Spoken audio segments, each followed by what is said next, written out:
Maimonides, the Rambam. Moses Maimonides, this is in parentheses, Moses Ben Maimon, known in rabbinical literature as Rambam, from the acronym Rabbi Moses Ben Maimon, from 1135 to 1204. A rabbinic authority, codifier, philosopher, and royal physician. The most illustrious figure in Judaism in the post-talmudic era, regarded by many of the greatest Jewish philosopher of the Middle Ages, and one of the greatest of all time. He was successful in bringing four cultures, Greco-Roman, Arab, Jewish, and Western, together in one person, and in doing so remains one of the most influential religious philosophers of the intellectual world. His teaching influences other faiths as well as Jews. However, it is his commentary on Jewish texts that mark him out as one of the most influential and important Jews in history. He wrote 3 major essays on Jewish law, the most famous being The Guide for the Perplexed. And each of them is still regarded as hugely important in Jewish philosophy. This monumental work laid the foundation for all subsequent Jewish philosophic inquiry known as Chakirah, and stimulated centuries of philosophical Jewish writing. His large 14 volumes work, Mishneh Torah, to date holds canonical authority in regard of a codification of Talmudic law. That was from the Jewish Virtual Library on the internet, the Famous People, and the BBC. Rambam says in chapter 12, paragraph 2 of the laws concerning King Moshiach, our sages taught there will be no difference between the current age and the era of Moshiach, except our emancipation from subjugation to the Gentile kingdoms. The simple meaning of the words of the prophets appears to imply that the war of Gog and Magog will take place at the beginning of the Messianic age. Before the war of Gog and Magog, a prophet will arise to rectify Israel's conduct and prepare their hearts for the redemption, as it is written. Before I go any further, there will be no war of Gog and Magog. Period. I am Moshiach. This is the the era of Moshiach. And in addition, I'm not here to rectify Israel's conduct. And I would like to think I'm preparing their hearts for the redemption, because it is here.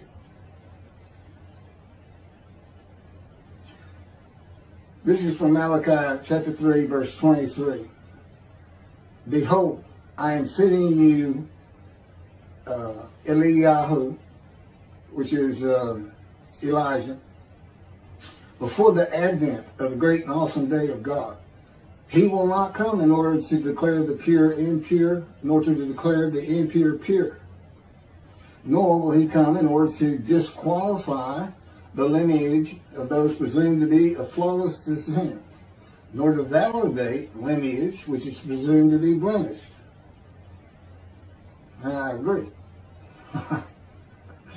Rather, he will come in order to establish peace in the world. As the above prophecy continues, Malachi 3, verse 24, he will bring back the hearts of the fathers to the children. And that is incorrect. I don't come here to bring peace or have the world come to peace or to establish peace in the world. No one can do that. Humanity will never be at peace. It's just not what man is. It's not how things have ever worked. Elijah does not come to establish peace in the world. And again, God dictated this to me. I didn't come up with all this on my own.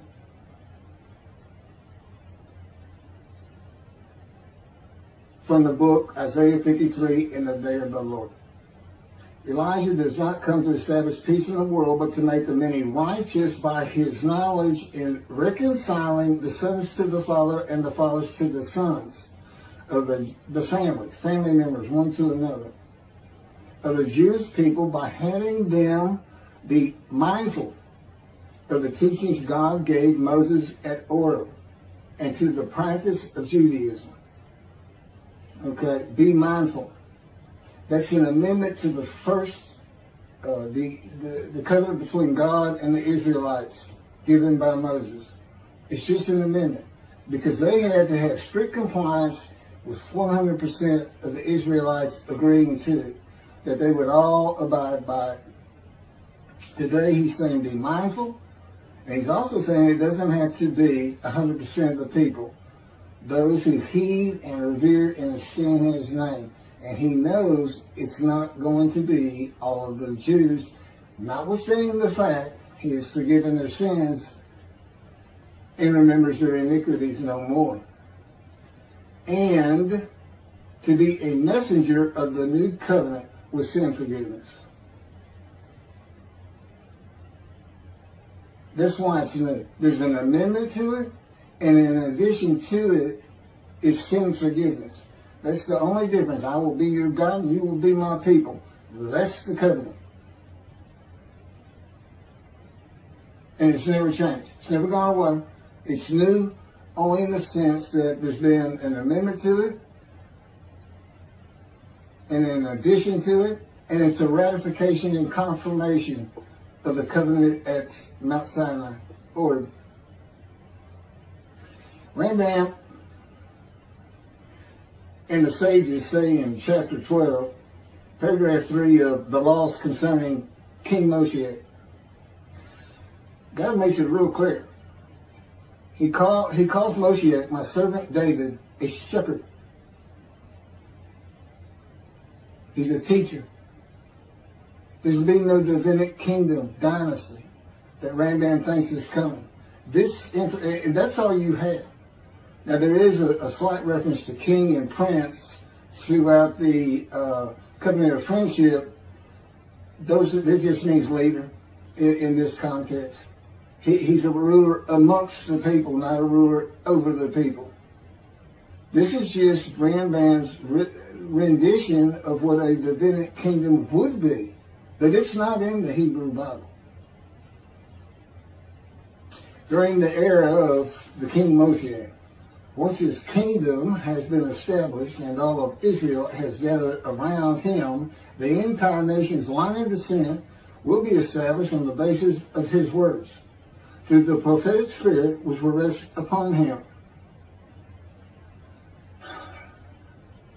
In the Middle Ages and in antiquity, they believed in prophetic spirits.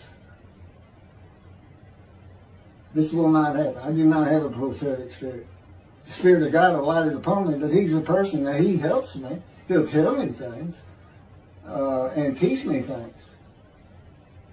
But there's no such, by and large, nobody believes in that kind of thing anymore. That somebody can just prophesy. God prophesied. He has absolute knowledge of humanity from Adam on to the end of the earth. Okay, now he can tell a man, write this down, or go tell the people this. But this just comes from him by knowledge. No man gets a spirit upon him and all of a sudden he can prophesy.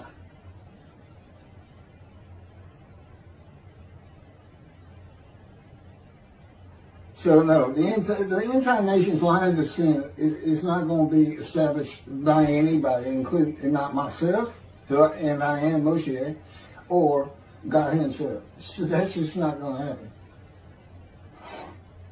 As it is written, he shall sit as a refiner and purifier. He will purify the lineage of the Levites first, stating that this one is a priest of defined lineage, and this one is a Levite, a divine lineage. Rambam basis for this belief is a verse in the book of Ezra, chapter 2, verse 63. The governor said to them, they shall not eat of the most holy things until a priest arises who will wear the Urim and the Thummim. From this verse, one can infer that the genealogy of those presumed to be of unquestioned priestly and Levitical lineage will be traced by means of the prophetic spirit, and those found to be of such lineage will be made known. He will define the lineage of the Israelites according to their tribe alone, i.e., he will make known each person's tribal origin, stating that this one is from this tribe and this is from another tribe. It's not going to happen. And he's talking about Moshiach being the purifier. He got that wrong too. He shall sit as a refiner and purifier from the first paragraph, chapter 12. Paragraph 3 is not Moshiach. God purifies and refines. And he comes with Elijah and the angel of the covenant that you desire. Rambam says the prophetic spirit will rest upon the anointed one.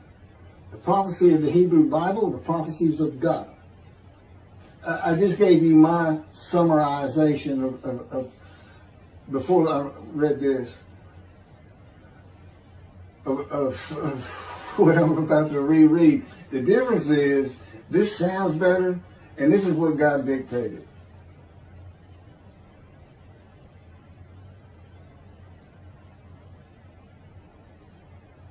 The prophecy of the Hebrew Bible, the prophecies of God. David does not have a prophetic spirit. While prophetic spirits were a common belief in the ancient age and Middle Ages, that is not true for the age of reasoning and information.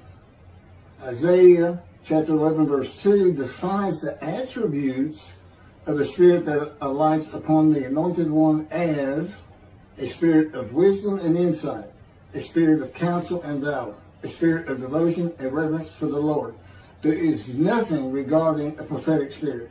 And even that, it's just what the Spirit of God lit upon me, and he has all these attributes, and they teach me, and they tell me as I speak to people how to do and how to be. But a spirit didn't just alight upon me in and of itself. And within God's spirit is God himself, his very presence, his mind. You know, it's a hard concept because Judaism's never taught it, but it's in Ezekiel. I don't recall the chapter and verse, but God told Ezekiel, get up upon your feet. Ezekiel says, at that very moment, a spirit entered into me, and I could hear God's words. Couldn't hear God's words until the spirit entered into him. Why? They had to be inside you. They had to be inside you. It's speaking to your mind. God doesn't have a mouth or tongue. You know, he can, within me, he can make me sense, perceive that this is where his presence is. And that is where the words are coming from. As though to my ear, even though it doesn't really seem like my ear, but it does seem like it's coming from over here, or over here, wherever he wants to do it. Spirit enters into you, and God is in his spirit.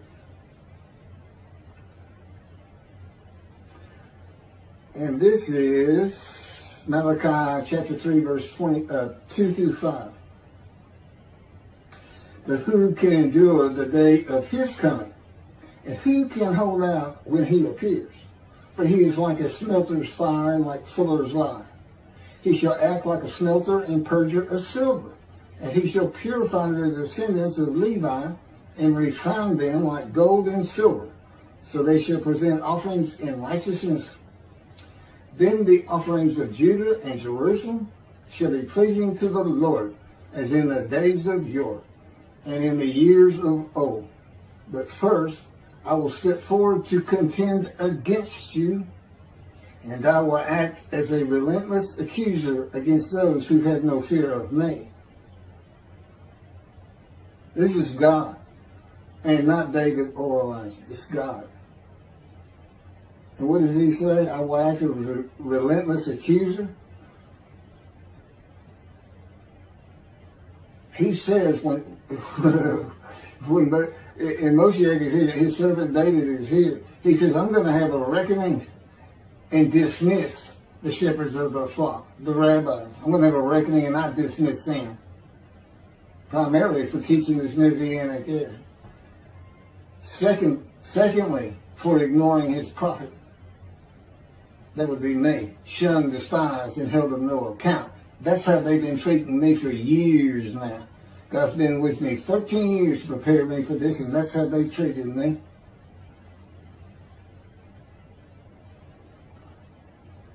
In Hebrew writing, it is common to express the same idea twice. Okay, God's telling me to move on. I don't need to hear that. It just had to do with smelting and this and that. In Malachi 1 and 2, the priesthood has been defiled. They offered polluted offerings. They had turned from God, refused to listen to him, and they profaned God's covenant. They disregard God's ways. This is in quotes from Ezekiel, well, it's in quotes anyway. Those who have no fear of me would be the priestly tribe of the Levites, and not pertaining to genealogy or tribal lineage, but to Ezekiel 34. Thus said the Lord God, I'm going to deal with the shepherds. I will demand a reckoning of them for my flock, and I will dismiss them from tending my flock. It's Ezekiel chapter 34, verse 10. Then I will appoint a single shepherd over them to tend them, my servant David. Again, that's Moshiach. He shall tend them. He shall be a shepherd to them. Not a king. I, the Lord, will be their God. My servant David shall be a ruler among them. I, the Lord, have spoken, and I will grant them a covenant of friendship. Malachi chapter 3, verse 3 says that he shall purify the descendants of Levi and refine them like gold or silver, so that they shall present offerings in righteousness. This would be those rabbis who accept the words of the prophets of God as interpreted in this day of reasoning and information, and not as interpreted in the ancient age and middle age. You want to be purified. If you want to get out from under the dismissal, you're going to have to learn everything God dictated to me in Isaiah 53 in the day of the Lord, and the second book, the life of God's righteous servant of Isaiah 53, which is my life.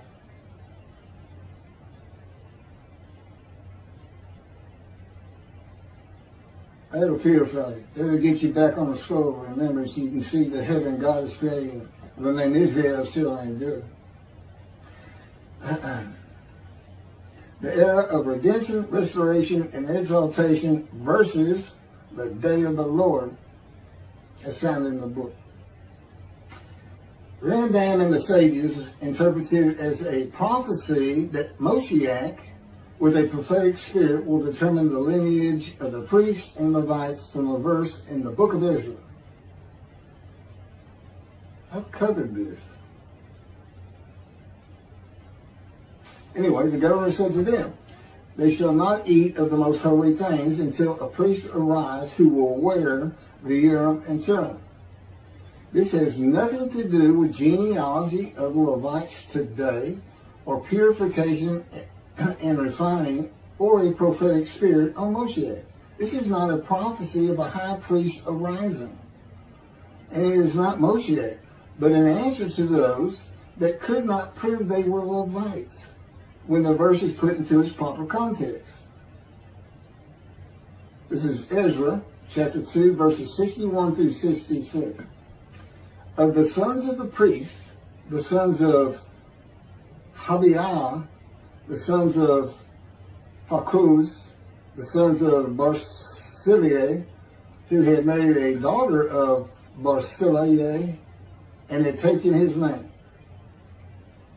These searched for their genealogical records, but they could not be found. So they were disqualified for the priesthood. The Teshatha ordered them not to eat of the most holy things until a priest with Urim and Thummim should appear. It was just a specific instance. In the Hebrew Bible, the Urim and Thummim are elements of the breastplate worn by the high priest attached to the ephod. They are connected with divination in general and kleromancy in particular, a belief in antiquity and the Middle Ages rarely believed in today. Two objects used by the high priest to answer a question or reveal the will of God. The ephod was made of fine linen and consisted of two pieces which hung from the neck and covered both the back and front, above the tunic and outer garment.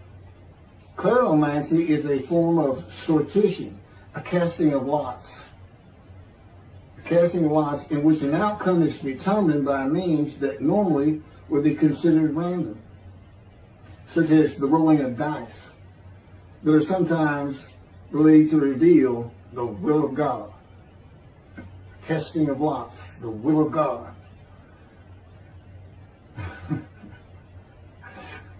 This is not believed in today. Ezra is not a book of the prophets. Teshatha was not a prophet and did not speak the words of God. Few people believe in divination and kleromancy today, matters and things of the Hebrew Bible written for an era gone by. In summation, as great as this man was, and we're talking about the year 1200 or so when he died, born in the 1100s, he was an incredible man. There's no doubt about it. But he didn't have the science, the medicine, the knowledge, the information, the ability to get information that we have today. It's a different time. We just don't believe in some of these things they believed in. You can't just say our sages say. Now, Rambam also, I can't believe it's not in here. He said Moshiach is going to perfect the world, and the entire world is going to speak Hebrew. Okay? And he gets that from Zephaniah chapter 9, verse 10. God says, and I think most people have heard this phrase, they shall be a people of a pure speech. He takes that to be the people of the world. Well, the only problem is that, read verse 9. In verse 9, God talks about his anger against the world and how he was actually terminated with fire. He's not talking about them. He's just talking about his people. The peoples of the Jewish people. And guess what? Today they are a people of pure speech in Israel. See, the only time an ancient language has been revived in the modern times, and that's Hebrew. That's their official language, along with Arabic in Israel. So it was a true prophecy of God. They should be a people pure speech, but he's only talking about the Jewish people. When he says the peoples, he's talking about his people. If he's talking about the people of the world, you know what he's going to say? The people of the world. His people. The Jews. Okay, well that's all I have on Rambam. Again, I'm surprised I don't have that. Thank you very much for listening.